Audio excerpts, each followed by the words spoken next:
ओम नमो भगवते वासुदेवाय। जय श्री हरि। प्यारे भक्तों, आप सभी को योगिनी एकादशी व्रत की ढेर सारी शुभकामनाएं।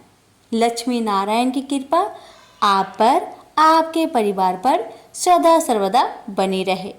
प्यारे भक्तों, आज एकादशी व्रत के शुभ अवसर पर मैं आप सभी को सुनाने जा रही हूँ एकादशी व्रत की 5 पुण्य फल देने वाली कथा। इन कथाओं के श्रवण के बिना आपका व्रत अधूरा है। अगर आप व्रत करते हैं तो इन कथाओं को श्रद्धापूर्वक प्रसन्नचित मन से पूरा अवश्य सुनिएगा। कथा की शुरुआत हम करते हैं प्रथम पूज्य गणेश जी महाराज से। तो प्रेम से बोलिए गणेश महाराज की जय। एक बार एक नगर में एक मालिन रहती थी। उसके पति चल बसे थे। उसका एक 4 साल का पुत्र था। उसकी सास कठोर हृदय की स्त्री थी। वह बहू को बहुत तकलीफ देती थी। एक दिन सास ने बहू और पोते को घर से निकाल दिया। वे दोनों रोते हुए चलते चलते एक जंगल में जा पहुंचे। वहां एक बड़े पेड़ के नीचे बैठ गए। वहां से थोड़ी दूर पर एक गणेश जी का मंदिर था। वहां बहुत लोग गणेश जी के दर्शन करने आते थे। दर्शन करके गणेश जी को प्रसाद चढ़ाते, फिर वह प्रसाद सबको बांट देते थे। इस प्रसाद से माँ बेटे का गुजारा होने लगा। दोनों गणेश जी की पूजा पाठ में लग गए। एक दिन उन्होंने सोचा क्यों ना हम भी जंगल से फूल लाकर बेचें। वे रोज जंगल से फूल लाकर उसकी माला बनाकर बेचने लगे। साथ में पूजा की सामग्री और प्रसाद भी बेचने लगे। इससे उनको आमदनी होने लगी। गणेश जी की कृपा से आमदनी बढ़ने लगी। जल्दी ही उन्होंने एक मकान और एक दुकान बना लिया। एक राजा की लड़की मंदिर में रोज पूजा करने आती थी। मालिन के बेटे को देखकर राजकुमारी उस पर मोहित हो गई और उससे विवाह करने की सोचने लगी। उसने अपनी भाभी से अपने मन की बात कही। भाभी अनुभवी थी। उसने कहा, ये तो मालिन का बेटा है और तुम एक राजा की बेटी हो। यदि तुमने उससे विवाह किया तो तुम्हारी बहुत बेइज्जती होगी। पर राजकुमारी अपनी बात पर अड़ी रही। उसने कहा, मैंने तो प्रतिज्ञा कर ली है कि उसी से विवाह करूंगी। भाभी ने घर जाकर सारी बात राजा को बता दी। राजा ने मना नहीं किया और विवाह के लिए तैयार हो गए। उन्होंने बड़े धूमधाम से बेटी का विवाह मालिन के बेटे के साथ कर दिया। मालिन ने सबसे पहले बेटे बहू को गणेश जी के मंदिर में ले जाकर पूजा पाठ करवाया और गणेश जी का आशीर्वाद दिलवाया। इसके बाद पूरे नगर में यह बात फैल गई कि गणेश जी की पूजा करने से सब दुख कष्ट दूर हो जाते हैं। यह बात सुनते ही नगर के सभी लोग मंदिर आने लगे। मालिन और उसके बेटे की बिक्री और बढ़ गई। उधर उसकी सास के बुरे दिन आ गए। अन्नदाता उससे रूठ गई और वह भूखे मरने लगी। एक दिन वह रोती धोती उसी गणेश जी के मंदिर में आ पहुंची। वह मालिन के बेटे से बोली, मैं भूखी हूँ, मुझे रोटी कपड़ा दे देना, इसके बदले मैं तुम्हारे सारे काम कर दूंगी। लड़के को दया आ गई और उसे काम पर रख लिया। उसने अपनी दादी को नहीं पहचाना। जब मालिन घर आई तो उसने सास को पहचान लिया। वह सास से बोली, सासू जी आप यहाँ कैसे? सास ने पोते की तरफ इशारा करके कहा, मेरी इस सेठ के यहाँ नौकरी लग गई है। बहू बोली, यह आपका पोता है और यह घर भी आपका ही है, यह दुकान भी आपका ही है। जब आपने हमें घर से निकाला तब गणेश जी ने हमारी रक्षा की। बहू की बात सुनकर सास बोली, मेरी करनी मैंने भोग ली। बहू बोली, सासू जी अब आप हमारे यहाँ रहो और पोते का सुख देखो। हे गणेश जी महाराज, जैसा सुख आपने मालिन को दिया वैसा ही सुख सबको देना। प्रेम से बोलिए गणेश भगवान की जय। योगिनी एकादशी व्रत कथा। धर्मराज युधिष्ठिर ने भगवान श्री कृष्ण से कहा, हे त्रिलोकीनाथ, मैंने ज्येष्ठ माह के शुक्ला पक्ष की निर्जला एकादशी की कथा सुनी। अब आप कृपा करके आषाढ़ माह के कृष्णा पक्ष की एकादशी की कथा सुनाइए। इस एकादशी का नाम तथा महात्म्य क्या है, सो अब मुझे विस्तार पूर्वक बतलाइए। श्री कृष्ण ने कहा, हे पांडुपुत्र, आषाढ़ माह के कृष्णा पक्ष की एकादशी का नाम योगिनी एकादशी है। इसके व्रत से सभी पाप नष्ट हो जाते हैं। यह व्रत इस लोक में भोग तथा परलोक में मुक्ति देने वाला है। यह एकादशी तीनों लोकों में प्रसिद्ध है। इसके व्रत से सभी पाप नष्ट हो जाते हैं। तुम्हें मैं पुराण में कही हुई कथा सुनाता हूँ, ध्यान पूर्वक श्रवण करो। कुबेर नाम का एक राजा अलकापुरी नाम की नगरी में राज्य करता था। वह बड़े ही नेमी धर्मी राजा था और भगवान शिव के उपासक थे। आंधी आए, तूफान आए, कोई भी बाधा उन्हें भगवान शिव की पूजा करने से नहीं रोक सकती थी। भगवान शिव के पूजन के लिए उनके लिए हेम नामक एक माली फूलों की व्यवस्था करता था। वह हर रोज पूजा से पहले राजा कुबेर को फूल देकर जाया करता। हेममाली अपनी पत्नी विशालाक्षी से बहुत प्रेम करता था। वह बहुत सुंदर स्त्री थी। एक दिन हेम पूजा के लिए पुष्प तो ले आया, लेकिन रास्ते में उसने सोचा, अभी पूजा में तो समय है, क्यों ना घर चला जाए। घर आने के बाद अपनी पत्नी को देखकर कामासक्त हो गया और उसके साथ रमन करने लगा। उधर पूजा का समय बीता जा रहा था और राजा कुबेर पुष्प न आने से व्याकुल हुए जा रहे थे। हेममाली की राह देखते देखते जब राजा कुबेर को दोपहर हो गई तो उसने क्रोधपूर्वक अपने सेवकों को आज्ञा दी कि तुम लोग जाकर पता लगाओ कि हेममाली अभी तक पुष्प लेकर क्यों नहीं आया। जब सेवकों ने उसका पता लगा लिया तो राजा के पास जाकर बताया, हे राजन, वह हेममाली अपनी स्त्री के साथ रमन कर रहा है। इस बात को सुन राजा कुबेर ने हेममाली को बुलाने की आज्ञा दी। डर से कांपता हुआ हेममाली राजा के सामने उपस्थित हुआ। उसे देखकर कुबेर को अत्यंत क्रोध आया। राजा ने कहा, अरे अधम, तूने मेरी परम पूजनीय देवों के भी देव भगवान शिव जी का अपमान किया है। मैं तुझे श्राप देता हूँ कि तू स्त्री के वियोग में तड़पे और मृत्यु लोक में जाकर कोढ़ी का जीवन व्यतीत करे। कुबेर के श्राप से वह तत्क्षण स्वर्ग से पृथ्वी पर आ गिरा और कोढ़ी हो गया। उसकी स्त्री भी उससे बिछड़ गई। मृत्यु लोक में आकर उसने अनेक भयंकर कष्ट भोगे, किंतु शिव जी की कृपा से उसकी बुद्धि मलिन ना हुई और उसे पूर्व जन्म की भी शुद्ध रही। अनेक कष्ट को भोगता हुआ तथा अपने पूर्व जन्म के कुकर्मों को याद करता हुआ वह हिमालय पर्वत की तरफ चल पड़ा। एक दिन घूमते घूमते मार्कंडेय ऋषि के आश्रम में पहुंच गया। वह ऋषि अत्यंत वृद्ध तपस्वी थे। वह दूसरे ब्रह्मा के समान प्रतीत हो रहे थे और उनका वह आश्रम ब्रह्मा की सभा के समान शोभा दे रहा था।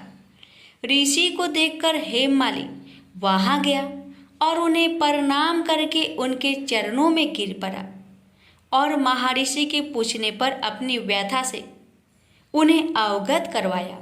मार्कंडेय ऋषि ने कहा, तुमने मेरे सम्मुख सत्य वचन कहे हैं, इसलिए मैं तुम्हें एक उपाय बताता हूँ। आषाढ़ मास के कृष्ण पक्ष को योगिनी एकादशी होती है। इसका विधि पूर्वक व्रत यदि तुम करोगे तो तुम्हारे सब पाप नष्ट हो जाएंगे। महर्षि की वचन सुन हेममाली ने ऋषि को साष्टांग प्रणाम किया और उनके बताए अनुसार योगिनी एकादशी का व्रत किया।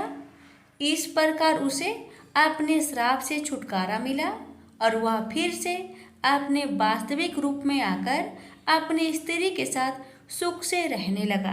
भगवान श्री कृष्ण कहते हैं, हे राजन, इस योगिनी एकादशी की कथा का फल 88,000 ब्राह्मणों को भोजन कराने के बराबर है। इसके व्रत से सभी पाप नष्ट हो जाते हैं और अंत में मोक्ष प्राप्त करके प्राणी स्वर्ग का अधिकारी बनता है। प्रेम से बोलिए जय श्री हरि। भोला भक्त की एकादशी व्रत कथा। बहुत साल पहले की बात है। भोला भाला युवक था। आनंद दिन भर कोई काम नहीं करता, बस खाता ही रहता और सोए रहता।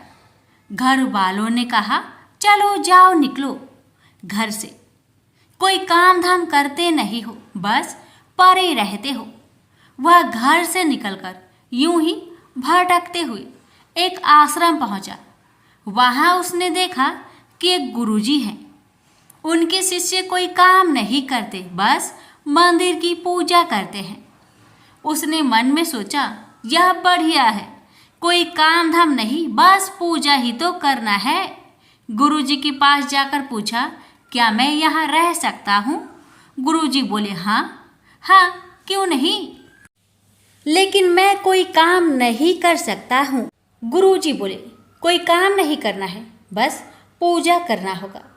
आनंद बोला, ठीक है, वह तो मैं कर लूँगा। अब आनंद महाराज आश्रम में रहने लगे। ना कोई काम ना कोई धाम, बस सारा दिन खाते रहो और प्रभु भक्ति में भजन गाते रहो। महीना भर हो गया। फिर एक दिन आई एकादशी। उसने रसोई में जाकर देखा, खाने की कोई तैयारी नहीं। उसने गुरुजी से पूछा, आज खाना नहीं बनेगा क्या? गुरुजी ने कहा, नहीं, आज तो एकादशी है, तुम्हारा भी उपवास है। उसने कहा, नहीं, अगर हमने उपवास कर लिया तो कल का दिन हम नहीं देख पाएंगे। हम नहीं कर सकते उपवास, हमें तो भूख लगती है। आपने पहले क्यों नहीं बताया? गुरुजी ने कहा, ठीक है, तुम ना करो उपवास, पर खाना भी तुम्हारे लिए कोई और नहीं बनाएगा, तुम खुद बना लो। बेचारा मरता क्या ना करता। गया रसोई में। गुरुजी फिर आए। देखो, अगर तुम खाना बना लो तो राम जी को भोग जरूर लगा लेना और नदी के उस पार जाकर बना लो रसोई। ठीक है। लकड़ी, आटा, तेल, घी, सब्जी लेकर आनंद महाराज चले गए। जैसा तैसा खाना भी बनाया। खाने लगा तो याद आया, गुरुजी ने कहा था कि राम जी को भोग लगाना है।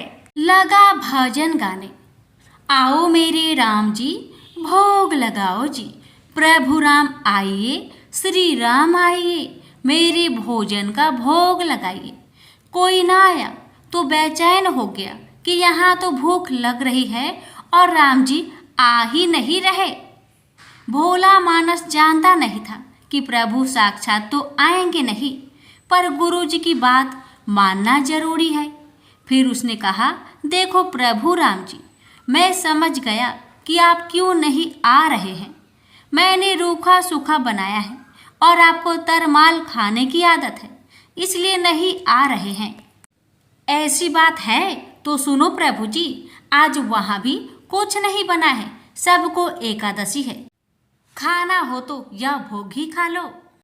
श्री राम अपने भक्त की सरलता पर बड़े मुस्कुराए और माता सीता के साथ प्रकट हो गए। भक्त असमंजस में। गुरुजी ने तो कहा था कि राम जी आएंगे, पर यहाँ तो माता सीता भी आई है और मैंने तो भोजन बस 2 लोगों का बनाया है। चलो कोई बात नहीं, आज इन्हें ही खिला देते हैं। बोला, प्रभु मैं भूखा रह गया, लेकिन मुझे आप दोनों को देखकर बड़ा अच्छा लग रहा है। लेकिन अगली एकादशी पर ऐसा ना करना, पहले बता देना कि आप कितने जन आ रहे हो, और हाँ, थोड़ा जल्दी आ जाना। राम जी उसकी बात पर बड़े मुंदित हुए। प्रसाद ग्रहण कर चले गए। अगली एकादशी तक यह भोला मानस सब भूल गया। उसे लगा प्रभु ऐसे ही आते होंगे और प्रसाद ग्रहण करते होंगे। फिर एकादशी आई। गुरुजी से कहा, मैं चला अपना खाना बनाने, पर गुरुजी थोड़ा ज़्यादा अनाज लगेगा, वहाँ 2 लोग आते हैं। गुरुजी मुस्कुराए, भूख के मारे बावला है, ठीक है ले जा और अनाज ले जा। आपकी बार उसने 3 लोगों का खाना बनाया। फिर गुहार लगाई, प्रभु राम आइए, सीताराम आइए, मेरे भोजन का भोग लगाइए। प्रभु की महिमा भी निराली है। भक्त के साथ कौतुक करने में उनको बड़ा ही मजा आता है। इस बार वे अपने भाई लक्ष्मण, भरत, शत्रुघ्न और हनुमान जी को लेकर आ गए। भक्त को चक्कर आ गया। यह क्या हुआ? 1 का भोजन बनाया तो 2 आए, आज 2 का खाना ज्यादा बनाया तो पूरा खानदान आ गया। लगता है आज भी भूखा ही रहना पड़ेगा। सबका भोजन लगाया और बैठे बैठे देखता रहा। अनजाने ही उसकी भी एकादशी हो गई। फिर अगली एकादशी आने से पहले गुरुजी से कहा, गुरुजी ये आपके प्रभु राम जी अकेले क्यों नहीं आते? हर बार कितने सारे लोग ले आते हैं, इस बार अनाज ज़्यादा देना। गुरुजी को लगा कहीं यह अनाज बेचता तो नहीं, देखना पड़ेगा जाकर। भंडार में कहा, इसे जितना अनाज चाहिए दे दो और छुप कर उसे देखने चल पड़े। इस बार आनंद ने सोचा, खाना पहले नहीं बनाऊंगा, पता नहीं कितने लोग आ जाए, पहले बुला लेता हूँ फिर बनाता हूँ। फिर टेर लगाई, प्रभु राम आइए, श्री राम आइए, मेरे भोजन का भोग लगाइए। सारा राम दरबार मौजूद। इस बार तो हनुमान जी भी साथ आए, लेकिन ये क्या, प्रसाद तो तैयार ही नहीं है। भक्त ठहरा भोला भाला, बोला, प्रभु इस बार मैंने खाना नहीं बनाया। प्रभु ने पूछा, क्यों? बोला, मुझे मिलेगा तो है नहीं, फिर क्या फायदा बनाने का, आप ही बना लो और खुद ही खा लो। राम जी मुस्कुराए, सीता माता भी गदगद हो गई उसके मासूम जवाब से। लक्ष्मण जी बोले, क्या करे प्रभु? प्रभु बोले, भक्त की इच्छा है, पूरी तो करनी पड़ेगी, चलो लग जाओ काम से। लक्ष्मण जी ने लकड़ी उठाई, माता सीता आटा सानने लगी। भक्त एक तरफ बैठकर देखता रहा। माता सीता रसोई बना रही थी तो कई ऋषि मुनि, यक्ष, गंधर्व प्रसाद लेने आने लगे। इधर गुरुजी ने देखा खाना तो बना नहीं, भक्त एक कोने में बैठा है। पूछा, बेटा क्या बात है, खाना क्यों नहीं बनाया? बोला, अच्छा किया गुरुजी आप आ गए, देखिए कितने लोग आते हैं प्रभु के साथ। गुरुजी बोले, मुझे तो कुछ नहीं दिख रहा तुम्हारे और अनाज के सिवा। भक्त ने माथा पकड़ लिया, एक तो इतनी मेहनत करवाते हैं प्रभु, भूखा भी रखते हैं और ऊपर से गुरुजी को दिख भी नहीं रहे, यह और बड़ी मुसीबत है। प्रभु से कहा, आप गुरुजी को क्यों नहीं दिख रहे हैं? प्रभु बोले, मैं उन्हें नहीं दिख सकता। भक्त बोला, क्यों? वो तो बड़े पंडित है, ज्ञानी है, विद्वान है, उन्हें तो बहुत कुछ आता है, उनको क्यों नहीं दिखते आप? प्रभु बोले, माना कि उनको सब आता है, पर वे सरल नहीं है तुम्हारी तरह, इसलिए उनको नहीं दिख सकता। आनंद ने गुरुजी से कहा, गुरुजी प्रभु कह रहे हैं आप सरल नहीं है, इसलिए आपको नहीं दिखेंगे। गुरुजी रोने लगे, वाकई मैंने सब कुछ पाया पर सरलता नहीं पा सका तुम्हारी तरह, और प्रभु तो मन की सरलता से ही मिलते हैं। प्रभु प्रकट हो गए और गुरुजी को भी दर्शन दिए। इस तरह एक भक्त के कहने पर प्रभु ने रसोई भी बनाई। प्रेम से बोलिए सीताराम की जय, लक्ष्मी नारायण की जय। एकादशी माता की कथा। एक बार एक राज्य में एक राजा रहा करता था। राजा बहुत ही बुद्धिमान और बलशाली था। राजा सदैव अपनी प्रजा का बहुत अच्छे से ध्यान रखता था। प्रजा भी अपने राजा को बहुत पसंद करते थे। राजा की 2 बेटियां थी। राजा अपनी दोनों बेटियों से बहुत प्रेम करता था। राजा की छोटी बेटी देखने में बहुत सुंदर और आकर्षण थी और राजा की बड़ी छोटी बेटी के मुकाबले थोड़ा कम सुंदर थी। राजा की छोटी बेटी 11 माता की पूजा किया करती थी और सभी लोग राजा की छोटी बेटी से बहुत प्रेम करते थे और बहुत प्रशंसा किया करते थे। राजा भी अपनी छोटी बेटी को बड़ी बेटी से अधिक प्रेम करता था, जिस कारण राजा की बड़ी बेटी को अपनी छोटी बहन से बहुत नफरत होने लगी थी। राजा की दोनों बेटियां जब बड़ी हो गई तब एक पड़ोस राज्य में रहने वाला राजकुमार राजा की बड़ी बेटी के लिए रिश्ता लेकर आया।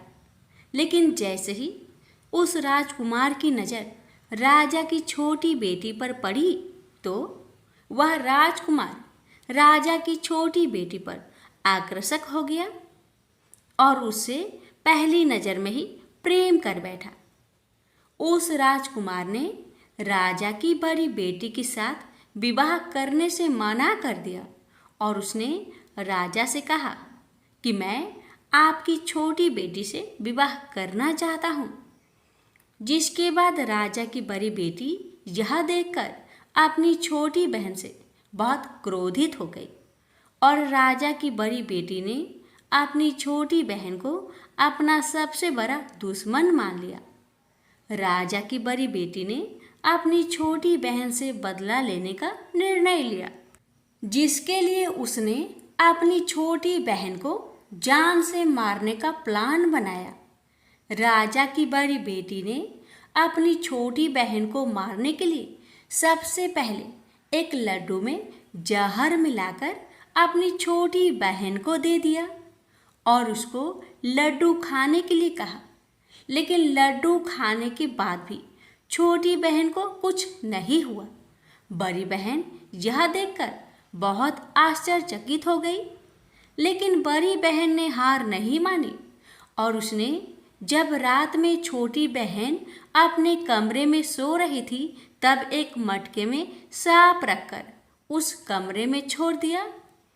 लेकिन सांप भी छोटी बहन का कुछ नहीं कर पाया, जिसके बाद बड़ी बहन ने अपनी छोटी बहन से कहा कि चलो हम लोग कुएं में से पानी भरकर लाते हैं। जिसके लिए वह अपनी छोटी बहन को पानी भरने के बहाने कुएं के पास ले गई और उसने अपनी छोटी बहन को कुएं में धक्का दे दिया। लेकिन छोटी बहन को तब भी कुछ नहीं हुआ, क्योंकि हर बार 11 माता उसकी रक्षा कर रही थी और उधर बड़ी बहन अपने सारे प्रयासों के बाद असफल हो रही थी, जिससे वह बहुत क्रोधित होती जा रही थी। फिर उसने अपनी छोटी बहन के पास जाकर उससे खुद ही पूछा कि मेरी छोटी बहन, तुमको पता है भगवान ने सबकी मृत्यु एक निश्चित समय पर लिखी हुई है और कैसे तुम्हारी मृत्यु होगी, क्या यह तुम जानती हो? तब छोटी बहन ने अपनी बड़ी बहन को बताया कि हाँ, मैं तो जानती हूँ मेरी मृत्यु कैसे होगी। छोटी बहन से यह सुनकर बड़ी बहन मन ही मन बहुत प्रसन्न होने लगी और उसने अपनी छोटी बहन से कहा कि तो मुझे अपनी मृत्यु का राज बताओ। छोटी बहन ने अपनी बड़ी बहन से कहा कि मेरी मृत्यु तो एक तोते में है, जो तोते के गले में एक हार है, उससे मेरी मृत्यु होगी। जब कोई भी व्यक्ति तोते को मारकर वह हार अपने गले में पहनेगा तो मैं मूर्छित हो जाऊंगी, और जैसे ही उस हार को अपने गले से उतारेगा तो मैं वापस से जीवित हो जाऊंगी। अपनी छोटी बहन की मृत्यु का राज जानकर बड़ी बहन बहुत ही खुश हो गई और उसने अपनी छोटी बहन को मारने के लिए उसके पालतू तोते को ढूंढना शुरू कर दिया और छोटी बहन को इस बात का आभास हो गया था कि कोई उसकी जान लेना चाहता है, जिसके लिए वह अपने पिताजी के पास गई और उसने अपने पिताजी से कहा कि पिताजी, मेरी मृत्यु के बाद आप मुझे जलाइएगा मत, बल्कि आप मुझे अपनी पुरानी वाली हवेली में एक पलंग में लिटाकर छोड़ दीजिएगा। अपनी छोटी लड़की की यह बात सुनकर राजा बहुत आश्चर्यचकित हो गए। राजा ने अपनी छोटी बेटी से पूछा, बेटी, तुम ये क्या कह रही हो? तब राजा की छोटी बेटी ने बताया, पिताजी, समय किसी के लिए नहीं रुका है, कब क्या हो जाए किसी को कुछ पता नहीं है। और फिर राजा ने अपनी छोटी बेटी से कहा कि तुम ऐसी बातें क्यों कर रही हो? 3 दिन में तो तुम्हारा विवाह है। लेकिन छोटी बेटी ने अपने पिताजी को ऐसा करने पर मजबूर कर दिया और उनसे वचन ले लिया।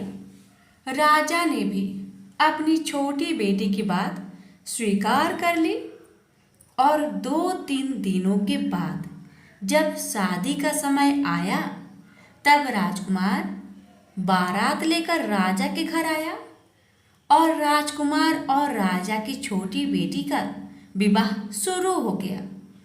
जैसे ही राजा की छोटी बेटी राजकुमार के साथ फेरे लेना शुरू करती है, तो उसकी बड़ी बहन अपनी छोटी बहन के कमरे में जाकर उसके तोते को पकड़ लेती है और उसको जान से मार देती है। तोते के गले में जो हार था, उसको अपने गले में धारण कर लेती है। जैसे ही बड़ी बहन उस हार को अपने गले में धारण करती है, तो उधर छोटी बहन 3.5 फेरे ही ले पाती है और वहीं पर बेहोश होकर गिर जाती है। जिसके बाद राजा ने बड़े बड़े दर्द हकीमों को बुलाया और अपनी छोटी बेटी का इलाज करने के लिए कहा। राजा की बात सुनकर वैद्य ने छोटी बेटी को जब चेक किया, तो राजा को बताया कि आपकी छोटी बेटी ना तो जीवित है और ना ही मरी हुई है।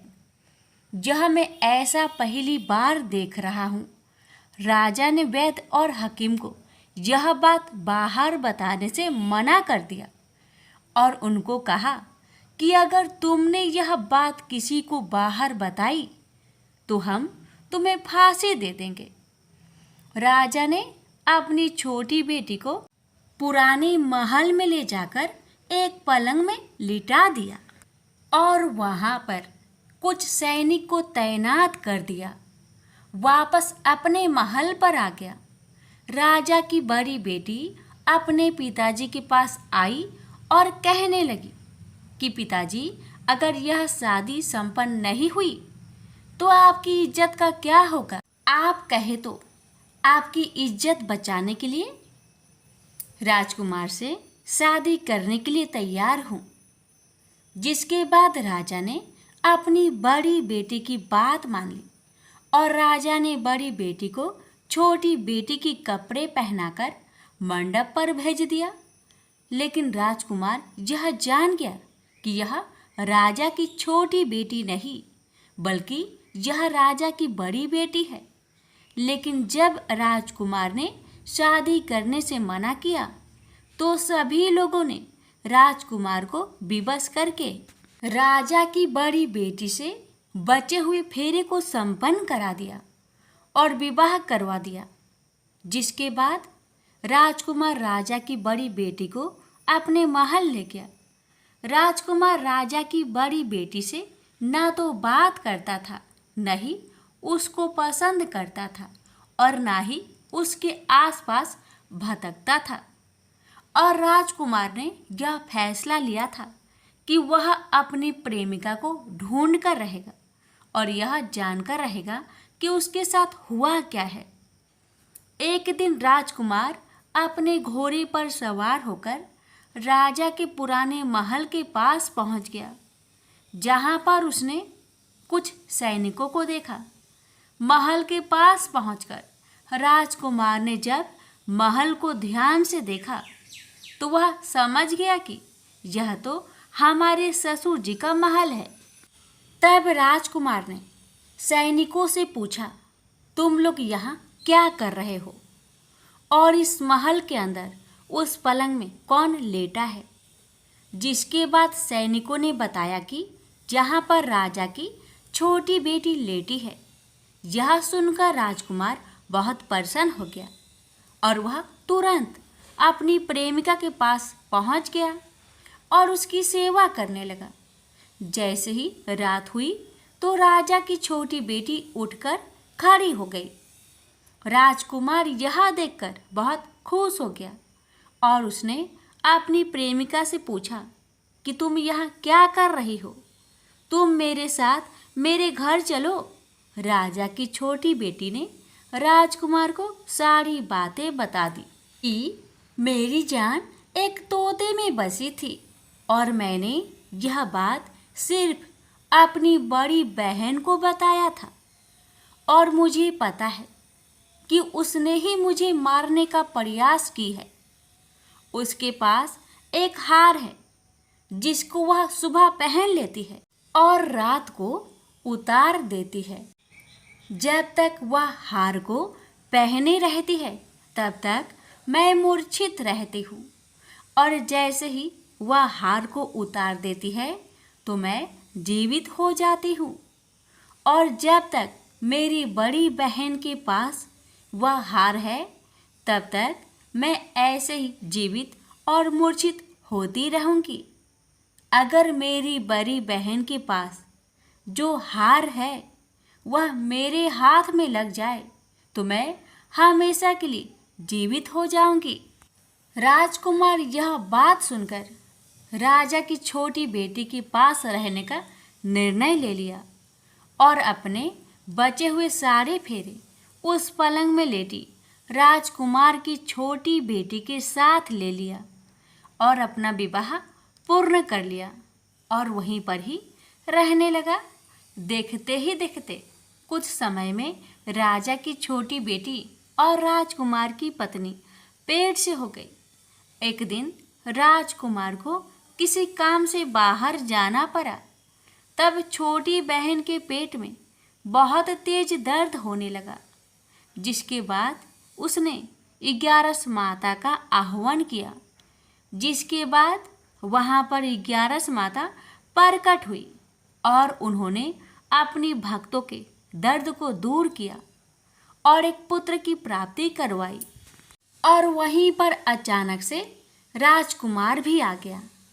राजकुमार ने 11 माता को देखा तो वह आश्चर्यचकित हो गया और उसने तुरंत माता को प्रणाम किया और 11 माता ने राजकुमार से कहा कि जब तुम्हारा बेटा 5 वर्ष का हो जाए तो तुम अपनी पत्नी का हार आकर इसके गले में डाल देना।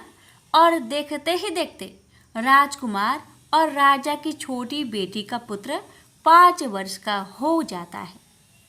तो राजकुमार अपने बेटे से कहता है कि बेटा, मैं कुछ काम से बाहर जा रहा हूँ, तुम अपनी माता का ध्यान रखना। और वहाँ से चला जाता है। राजा को बाहर निकलता देख बड़ी बहन के सैनिक देख लेते हैं और बड़ी बहन को जाकर सारी बातें बता देते हैं। जिसके बाद बड़ी बहन अपनी छोटी बहन के पुत्र को वहाँ से उठवा लेती है और उसको मरवा देती है। छोटी बेटी के पुत्र को 2 टुकड़े करवा देती है। पहला टुकड़ा चक्की के पास छुपा देती है और दूसरा टुकड़ा अपनी पलंग के नीचे रख देती है। अब 11 माता भिखारी का रूप लेकर आती हैं। एक भिखारी का रूप रखकर बड़ी बहन के पास चली जाती है। जिसके बाद वहाँ पर भिक्षा मांगने लगती है। बड़ी बहन अपने नौकरों से कहती है कि जाकर भिक्षा दे दो, लेकिन जैसे ही नौकर 11 माता को भिक्षा देने के लिए जाते हैं तो माता उन्हें मना कर देती है और कहती है कि मैं तुम्हारी महारानी से ही भिक्षा लूँगी। जिसके बाद बड़ी बहन स्वयं ही भिक्षा देने के लिए माता के पास आती है। तब माता एक बिल्ली का रूप लेकर उसके कमरे में चली जाती है और वहाँ पर छोटी बेटे के पुत्र को 2 टुकड़ों को आपस में जोड़ देती है और उसे जीवित कर देती है और उसे वहाँ से ले जाती है। राजकुमार अपने बेटे को लेकर अपनी पत्नी के पास जाता है और उससे कहता है कि तुम इसका ध्यान रखना। अगर तुम इस बच्चे को अच्छे से ध्यान रखोगी तो मैं तुमसे बात करूँगा। एक दिन राजकुमार अपने बच्चे से कहता है कि तुम मम्मी से उनके गले का हार मांग लो। जिसके बाद राजकुमार का लड़का अपनी मम्मी के पास जाता है और कहता है कि मम्मी, मुझे तुम्हारा हार चाहिए जो तुमने गले में पहन रखा है। यह सुनकर पहले तो बड़ी बहन बहुत क्रोधित होती है, पर उसको यह याद आता है कि राजकुमार ने कहा था कि अगर मैं इस बच्चे का ध्यान अच्छे से रखूंगी तो वह मुझसे बात करेंगे, जिसके कारण वह हार को उस बच्चे को दे देती है और वह तुरंत हार ले जाकर अपने पिताजी को दे देता है। और तभी राजकुमार अपने बेटे को लेकर वहाँ से जाने लगता है और अपनी पत्नी से कहता है कि तुम हमारे लिए खाना बनाकर रखना, मैं शाम को आकर तुम्हारे साथ खाऊंगा। और वह अपने बेटे को लेकर वहाँ से चला जाता है। जिसके बाद वह राजा के पास जाता है और उसको सारी बातें बता देता है। राजा अपनी बड़ी बेटी की यह करतूत सुनकर बहुत क्रोधित होते हैं और अपनी परवरिश पर ही दोष देने लगते हैं और राजकुमार को अपनी छोटी बेटी के साथ रहने के लिए आदेश देते हैं। 11 माता ने जैसी कृपा छोटी बेटी पर की, वैसी ही कृपा अपने सभी भक्तों पर करना, हर कष्टों को दूर करना। प्रेम से बोलिए एकादशी माता की जय। इस कथा को हर एकादशी व्रत कथा के साथ जरूर सुनना चाहिए। इससे लक्ष्मी नारायण एकादशी माता की विशेष कृपा प्राप्त होती है।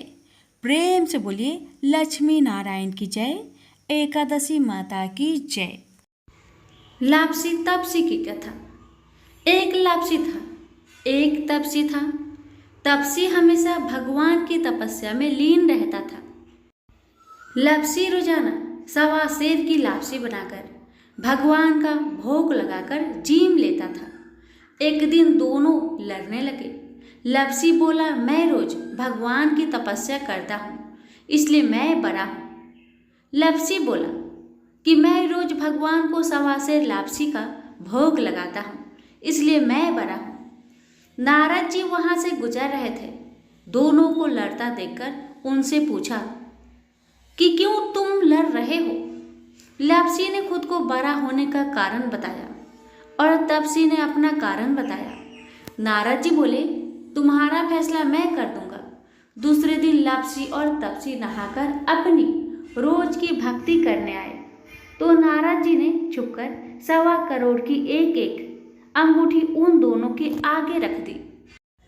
तपसी की नजर जब अंगूठी पर पड़ी तो उसने चुपचाप अंगूठी उठाकर अपने नीचे दबा ली। लापसी की नजर अंगूठी पर पड़ी लेकिन उसने ध्यान नहीं दिया।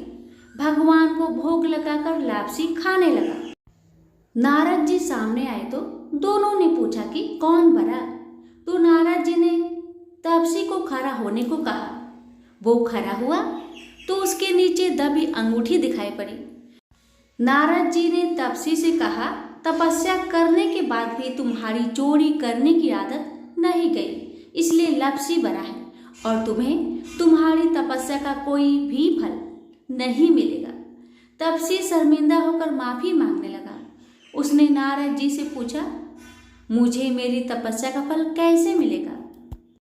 नारद जी ने कहा, यदि कोई गाय और कुत्ते की रोटी नहीं बनाएगा तो फल तुझे मिलेगा। यदि कोई ब्राह्मण को भोजन करवाकर दक्षिणा नहीं देगा तो फल तुझे मिलेगा। यदि कोई साड़ी के साथ ब्लाउज नहीं देगा तो फल तुझे मिलेगा।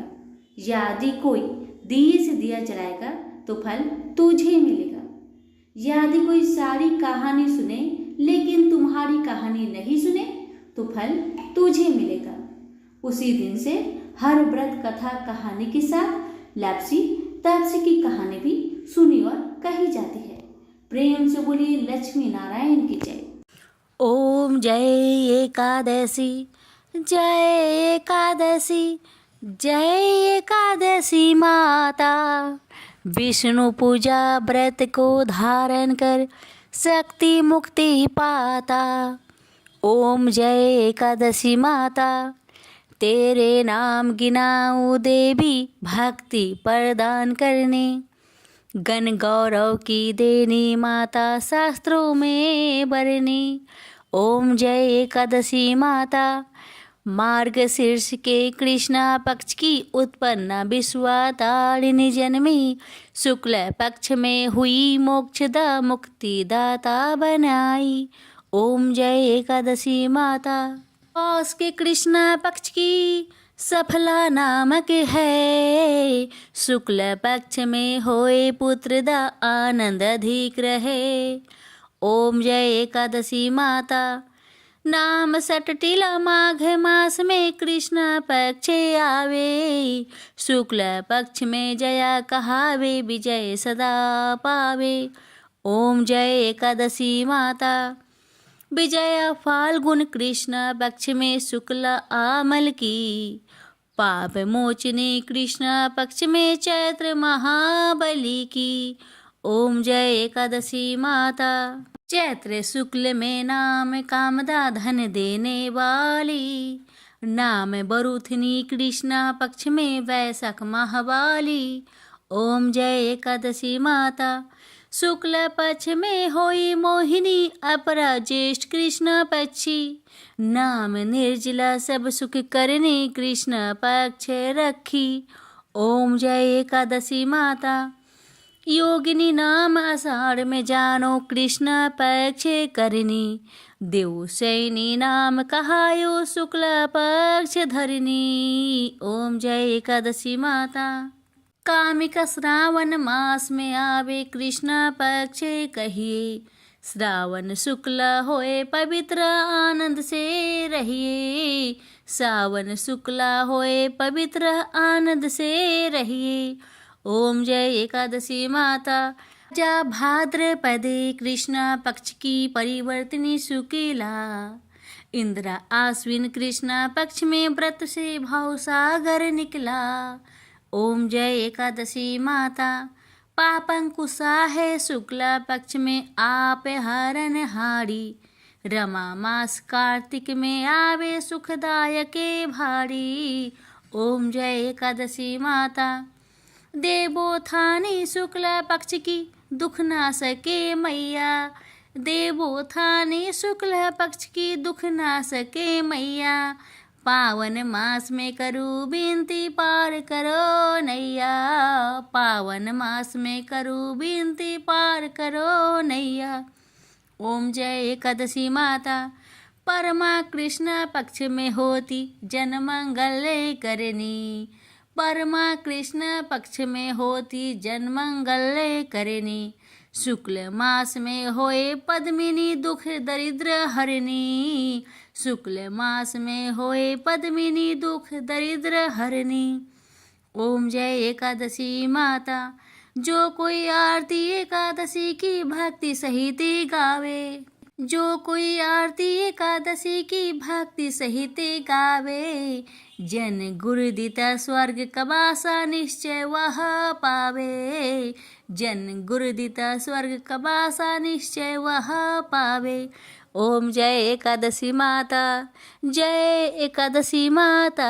प्रेम से बोलिए एकादशी माता की जय।